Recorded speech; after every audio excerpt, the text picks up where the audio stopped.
Hello दोस्तों, राधे राधे। स्वागत है आपका हमारे YouTube चैनल कथा सूत्र पे। यह एक काल्पनिक कहानी है। इसका उद्देश्य किसी की भावनाओं को ठेस पहुंचाना नहीं है। सरपंच बोला, अरे तू भी कहाँ, ये बेकार के संबंध में पड़ा है जिसकी कोई प्रामाणिकता ही नहीं है।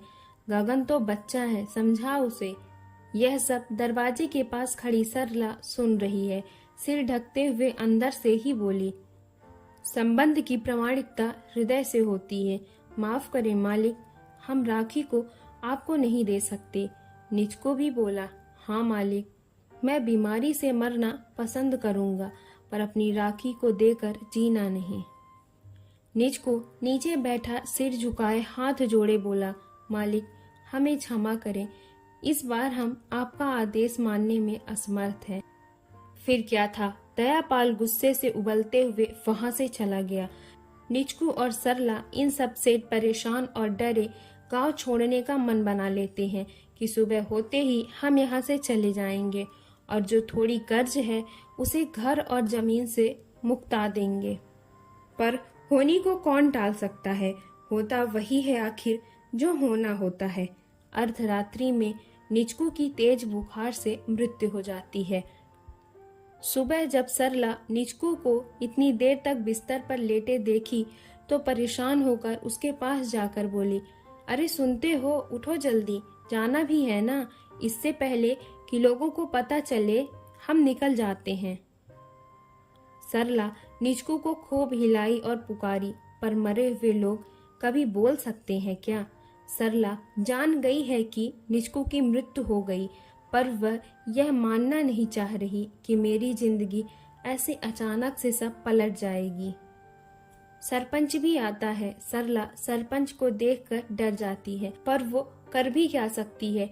वो इस गांव को छोड़कर कभी बाहर तक ना गई है। सरपंच ने उससे जो कहा वह सुन सरला को मानो थोड़ी सी राहत मिली हो। सरपंच ने जमीन वापस कर दी, यह कहकर कि तुम खेती कर सकती हो। सरला मन में सोची, आखिर अपना मालिक ही काम आता है, हम बेकार में इतना डरते थे। पता नहीं सरपंच सच में इतना अच्छा है या फिर ये उसका फेंका गया कोई पासा जो अभी शांति का प्रतीक बना फिर रहा। राखी भी गाभिन हो गई। राखी गगन सरला की मदद करते हैं। गगन भी अपनी जिम्मेदारी समझने लगा। ऐसे समय बीतता गया। कुछ महीनों बाद एक दिन गगन स्कूल जाने से मना कर दिया, यह कहकर कि आज उसे अच्छा नहीं लग रहा। तो सरला बोली, तू तो बोल रहा था कि मेरा और राखी का ध्यान रखेगा और यहाँ से दूर ले जाएगा, तो इसके लिए तुझे पढ़ना पड़ेगा। गगन को राखी और सरला स्कूल पहुँचाकर घर आई तो सरपंच को अपने घर में देखकर सरला बोली, बैठिए मालिक। सरपंच बोला, नहीं, मैं यहाँ बैठने नहीं आया हूँ, मैं तो राखी को लेने आया हूँ। सरला यह सुनकर डर जाती है। वो ये जानती है कि अब सारे घर की जिम्मेदारी उसके कंधों पर है। वह कमजोर नहीं हो सकती। तेजी से सांस लेते हुए बोली, अगर राखी चली जाए तब तो ले जाएंगे ना। सरपंच अपने आदमियों को इशारा किया राखी को ले जाने के लिए, पर राखी टस से मस से न हुई। सरपंच गुस्से से बोला, राखी नहीं जा सकती तो क्या हुआ, तू तो यहाँ से जा सकती है।